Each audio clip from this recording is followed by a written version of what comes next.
চলেন আমরা হাঁটা ধরি, চলো আমরা দিয়ে যাবো।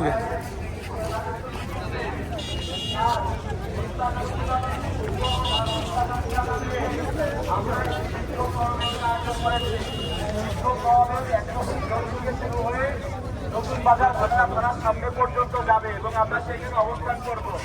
আপনারা যারা তার হত্যার প্রতিবাদে অংশ নিতে চান এবং হাদি ভাইয়ের বিচার চান, তারা সবাই আমাদের সাথে যুক্ত হতে পারেন। আপনাদের সবার অবস্থান আশা করব।